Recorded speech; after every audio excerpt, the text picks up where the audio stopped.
ब्रह्मदेव, शंकर, विष्णू यांच्याही पेक्षा संत मोठे असतात, मोठे.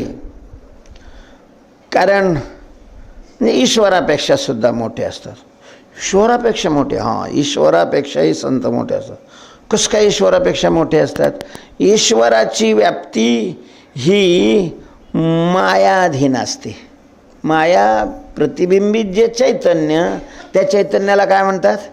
ईश्वर म्हणतात. मायाबिंबो वशीकृत्य तांशात सर्वज्ञ ईश्वर.